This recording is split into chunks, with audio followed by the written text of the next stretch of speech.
The UFC 305 happened, and we found out a tough man who won against all the adversity, and despite having technical liabilities, technical, I think, shortcomings in his fight, he won that fight just by being tough. I never thought that I would say this, but muscles in martial arts do win fights. I think by seeing Dricus Du Plessis, we can say that truly, because what we saw in that fight was that he was having problems with Adesanya, where he wasn't good as Adesanya in striking, where he had the problem of not being very, very good in wrestling, where he wasn't like very technical in wrestling, but he just won by being tough. I just saw one tough man in the form of Dricus Du Plessis winning this fight in a very, very good and a very strange way, to be honest, because what we saw here is that Dricus Du Plessis doing all the things that he did that we thought that would be very, very problematic in his fight against someone like Izzy, because we thought that Dricus Du Plessis, if he does this thing where he keeps his mouth open and where he blitzes forward and just do this thing where he is just prone to counter strikes against Adesanya, we thought that this will be his shortcoming. But again, he just proved us all wrong, and now he's the man who has won against Robert Whittaker, Sean Strickland, Adesanya, all the champions in the past like 5 or 6, 7 years. In past 7 years, these were the champions.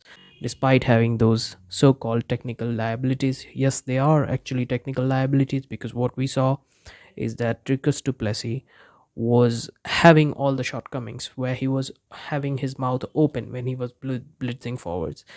And what's the toughest thing in the world of martial arts, and or even in the world of boxing or kickboxing, is getting punched or kicked in the liver, is getting punched or kicked in the region of from ribs to your groin area. If you're punched, it just hurts a lot, especially on the liver.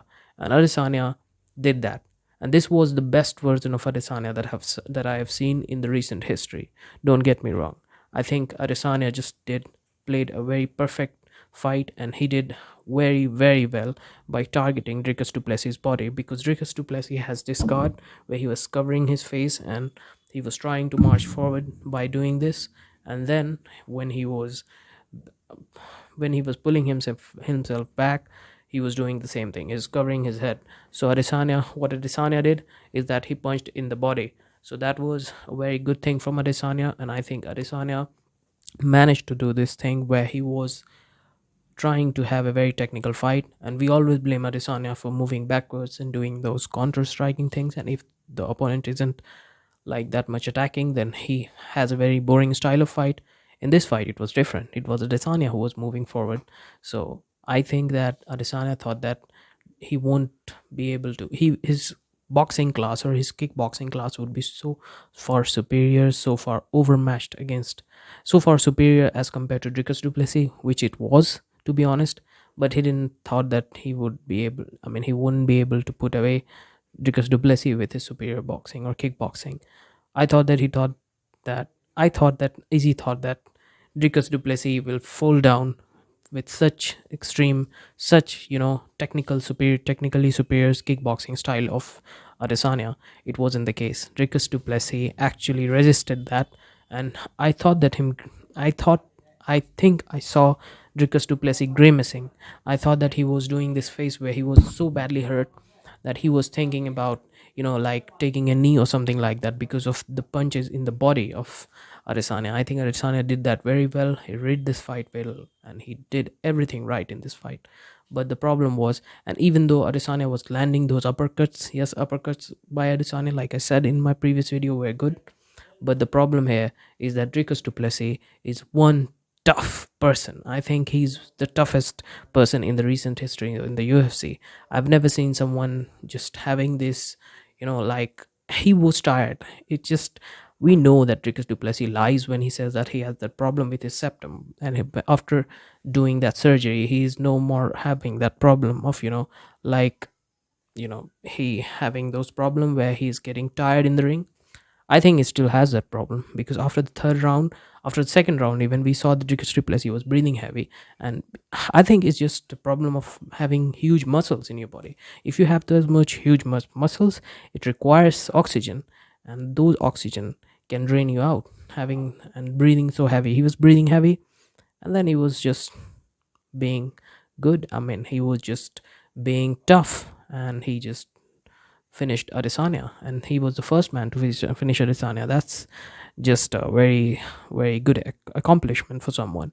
I think he was the first man to finish Adesanya with like submission, although like someone like Alex Pereira some finished Adesanya, but it was like he finished him by punching, and it was kind of controversial. So this is not controversial. This is like he just finished off Adesanya, and Adesanya tapped, and if Adesanya didn't tap, he was going out.